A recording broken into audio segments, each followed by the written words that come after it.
નમસ્કાર ધોરણ 10ના વહાલા વિદ્યાર્થી મિત્રો, આજે આપણે આ વિડીયો લેક્ચરની અંદર તમારું જે ગુજરાત સરકાર દ્વારા નવી સ્વ અધ્યયન પોથી આપવામાં આવેલી છે તેમાં ભાગ નંબર 4નો ગુજરાતી વિષયનો પાઠ નંબર 11મો છે સ્વીકારીને, એમનું સંપૂર્ણ એટલે સંપૂર્ણ સોલ્યુશન આપણે આ વિડીયો લેક્ચરમાં જોવાના છીએ। તો ચાલો મિત્રો શરૂઆત કરીએ તે પહેલાં નાનકડી વાત કરી દઈએ કે જો આની પીડીએફ તમારે જોઈતી હોય તો આપણે નીચે વોટ્સએપ ગ્રુપની એક લિંક આપેલી છે, ત્યાંથી તમને મળી જશે અને સાથે સાથે કે અન્ય વિષયના સોલ્યુશન જોઈતા હોય તો એની લિંક પણ તમને મળી જશે। તો વિભાગ બીમાં પહેલું છે જોડકા જોડવાના, જેમાં પહેલું સ્વીકારીને મૂળ સંગ્રહ તો કલાપીનો કેકારો અને કાશ્મીરનો પ્રવાસ તો તે કલાપીનો પ્રવાસ ગ્રંથ છે।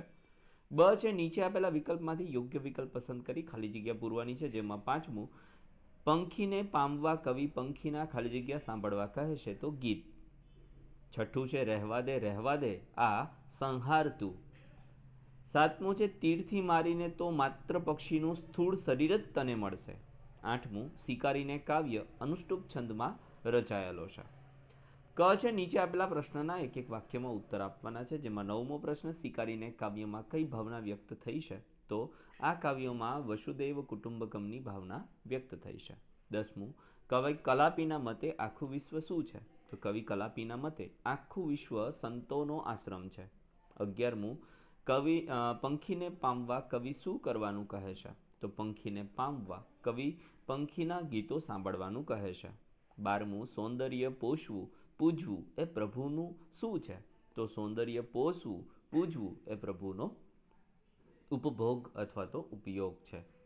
ડ છે નીચે આપેલા પ્રશ્નોના 3-4 વાક્યમાં ઉત્તર, જેમાં 13મો પ્રશ્ન છે સૃષ્ટિનું સૌંદર્ય કવિને ક્યાં ક્યાં જોવા મળે છે તો કલાપીએ કાવ્યમાં પ્રકૃતિ તેમજ પ્રાણી જગત સાથેનું સૌહાર્દ તેમજ સૌંદર્ય દ્રષ્ટિને આવરી લીધા છે।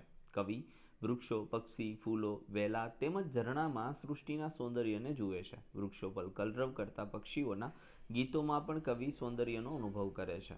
14મો છે કવિ યુવાનને સંહાર કરવાની કેમ ના પાડે છે તો સમગ્ર વિશ્વ સંતના આશ્રમ સમાન છે ને આશ્રમ કુલ સાથે વસુદેવ કુટુંબકમનો વેદોક્ત અહિંસક ભાવના વણાયેલી સચવાયેલી છે। આથી આશ્રમની ભાવનાની વિરુદ્ધ સંહાર કે હિંસા કરીને ક્રૂર બનવાની કવિ યુવાનને ના પાડે છે।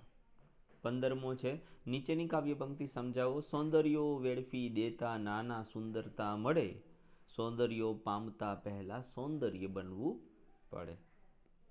તો સમગ્ર વિશ્વમાં ઠેર ઠેર સૌંદર્ય પથરાયેલું છે, એ સૌંદર્ય નાશ કરવાથી એમાં રહેલી સુંદરતાને આપણે નષ્ટ કરીએ છીએ। એ સુંદરતાને વેડફી દેવાની નથી હોતી, વેડફી દેવાથી આપણે એને માણી શકતા નથી, આપણે એને મન ભરીને માણવી જોઈએ અને એ માટે તો સૌથી પહેલાં આપણે સૌંદર્ય દ્રષ્ટિ કેળવવી પડે, આપણે સ્વયં સુંદર બનવું પડે। ઈ છે નીચે આપેલા પ્રશ્નોના 8-10 વાક્યમાં ઉત્તર લખવાના છે, જેમાં 16મું સ્વીકારીને કાવ્યનો કેન્દ્રવર્તી વિચાર સ્પષ્ટ કરો અથવા શિકાર કાવ્યમાં વસુદેવ કુટુંબકમની ભાવના સમજાવો। તો જોઈએ કાવ્યના આરંભે રહેવા દે એ શબ્દોની પુનરુક્તિ દ્વારા યુવાન શિકારીને પક્ષીનો સંહાર ન કરવા માટે વિનવણી કરે છે। આ વિનવણી જ સૂચવે છે કે શિકાર કરવા જેવું ક્રૂર કર્મ એક પણ નથી, સૌમાં પરમાત્મા રહેલો છે। પક્ષીનો સંહાર કરવાથી તેનું મૃત એટલે કે સ્થૂળ શરીર જ તને મળશે। પક્ષીનો સંહાર પરમાત્માના સંહાર બરાબર છે। પરમાત્માએ સર્જેલી સૃષ્ટિમાં પક્ષીઓ, ફૂલો, લતા, ઝરણા, વૃક્ષો વગેરે અનેક પ્રકૃતિ તત્વોનું સૌંદર્ય ભરેલું છે। માણવું હોય તો એને માટે સૌંદર્ય દ્રષ્ટિ કેળવવી પડે, સૌંદર્યનું જતન કરવાથી તેને આદર કરવાથી પરમાત્માનો આનંદ માણી શકાય છે। પરમાત્માનું આ સુંદર સર્જન છે, એમાં વસુદેવ કુટુંબકમની ભાવના રહેલી છે। 17મો છે સ્વીકારીને કાવ્યમાં કવિ પ્રકૃતિ જગત અને પ્રાણી જગતનું સૌહાર્દ કઈ રીતે રજૂ કરે છે અથવા સ્વીકારીને કાવ્યના શીર્ષકની યથાર્થતા ચર્ચો। તો જવાબ આવશે સ્વીકારીને કાવ્ય માત્ર કવિ કલાપીનું જ નહીં પણ સમગ્ર ગુજરાતી કાવ્ય જગતનું વિશિષ્ટ કાવ્ય છે। પ્રકૃતિના તત્વો સાથે માનવોએ કેવો માનવતાભર્યો વર્તાવ કરવો જોઈએ તેનો સંદેશ પ્રસ્તુત કાવ્યમાં આપેલો છે। એમાં પક્ષી, ફૂલો, લતા, ઝરણા, વૃક્ષો જેવા પ્રકૃતિ જગતના તત્વોનો ઉલ્લેખ છે, પણ એને જોવા પામવાની સૌંદર્ય દ્રષ્ટિનો માનવમાં અભાવ છે। એ અભાવને કારણે સ્વાર્થી સૃષ્ટિને કારણે તે પ્રકૃતિનો સંહાર કરે છે। અહીં તે પ્રકૃતિ જેનો એક જીવંત અંશ પક્ષી જગત છે, તે પક્ષીનો સંહાર ન કરવાની કવિ વિનંતી કરે છે। પક્ષી જગત સાથે માનવે સૌહાર્દ સહૃદયતાને મૈત્રીપૂર્વ વ્યવહાર નથી કરતો, પંખી જેમ પ્રકૃતિનો અભિન્ન અંગ છે, એમ આપણે માનવો પણ પ્રકૃતિના તત્વ છીએ. માનવનો સંહાર એ પરમાત્માનો સંહાર છે, એ જ રીતે પક્ષી સંહાર એ પણ પરમાત્માનો સંહાર છે. આમ શિકારીને કાવ્યમાં કવિ પ્રકૃતિ જગત તેમજ પ્રાણી જગત વચ્ચે સૌહાર્દપૂર્ણ વ્યવહારની અપેક્ષા રાખે છે. ત્યાર પછી વિભાગ સી છે મિત્રો, વ્યાકરણ વિભાગ છે, જેમાં નીચે આપેલા વિકલ્પમાંથી યોગ્ય વિકલ્પ પસંદ કરવાનો છે. જેમાં 18મો સાચી જોડણીમાં પહેલું સુંદર, એમના પછીની વાત કરીએ તો બીજું છે ફૂલડું અને ત્રીજું છે વિશ્વ. 19મો છે નીચેના શબ્દોની સાચી સંધિ. તો પહેલા વ્યર્થ છે તો એનું થશે વી વત્તા અર્થ, પોષણનું થશે પોષ વત્તા અન્ન, નિર્દયનું થશે નિર વત્તા દય. ત્યાર પછી સંધિ જોડવાની છે, 10 વત્તા તી તો દ્રષ્ટિ, વી વત્તા અર્થ તો વ્યર્થ અને સમ વત્તા હાર તો સંહાર.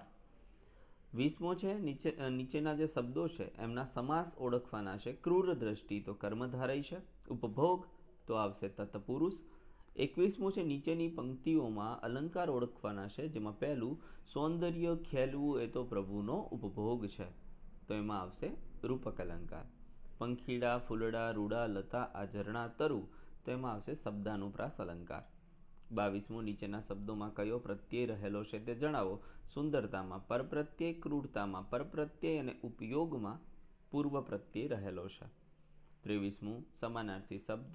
આર્દ્રતા તો આવશે ભીનાશ, તરુ તો આવશે છોડ,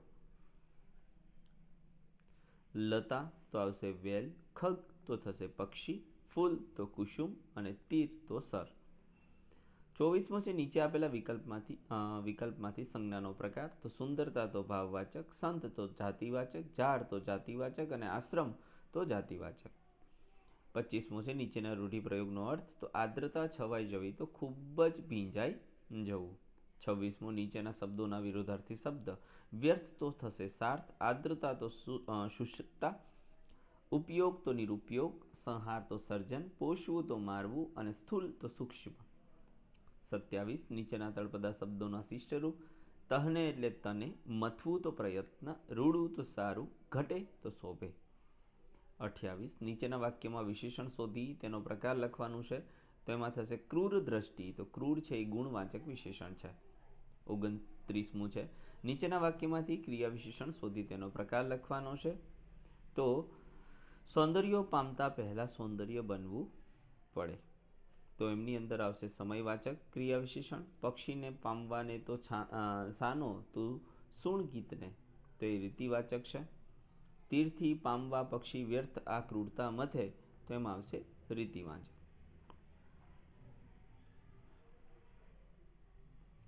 30મું છે નીચેના શબ્દોમાં ધ્વનિ અક્ષરો જે છે એને છૂટા પાડવાના છે સ્વર અને વ્યંજનમાં. આશ્રમનું થશે આ વત્તા સ વત્તા ર વત્તા અ વત્તા મ વત્તા અ. સૌંદર્યનું સ વત્તા ઔ વત્તા ન વત્તા દ વત્તા અ વત્તા ર વત્તા ય વત્તા અ. સંહારનું થશે સ વત્તા અ વત્તા ન વત્તા હ વત્તા આ વત્તા ર વત્તા અ. પક્ષી અને દ્રષ્ટિનું અહીંયા આપેલું છે. ત્યાર પછી 31મું પંક્તિઓમાં કયો છંદ છે તે ઓળખવાનો છે. સૌંદર્યો વેડફી દેતા નાના સુંદરતા મળે, સૌંદર્યો પામતા પહેલા સૌંદર્ય બનવું પડે, તો અનુષ્ટુપ છંદ છે. છંદનું બંધારણ. અનુષ્ટુપમાં અક્ષર કેટલા હોય? 32 હોય. યતિ ચરણના અંતે આવશે. બંધારણ પ્રથમ અને ત્રીજા ચરણો. બંધારણમાં આવશે પ્રથમ અને ત્રીજા ચરણો 5, 6 અને 7મો. ત્યાર પછી મિત્રો વિભાગ ડી છે, લેખન વિભાગ, જેમાં નિબંધ લખવાનું છે. એક ઘાયલ પક્ષીની આત્મકથા. તો સરસ રીતે અહીંયા લખેલી છે. આપણે ધીમે ધીમે સ્ક્રોલ કરતા જઈએ, જેનું સ્ક્રીનશોટ લઈને તમારે લખી દેવાનું છે. બહુ સરસ રીતે અહીંયા લખેલું છે. ત્યાર પછી અહેવાલ લેખન હતું, કે જેમની અંદર તમારે તમારી શાળામાં યોજાયેલા વિશ્વ પર્યાવરણ દિવસની ઉજવણી અંગેનો અહેવાલ આશરે 100 શબ્દોમાં લખવાનો હતો.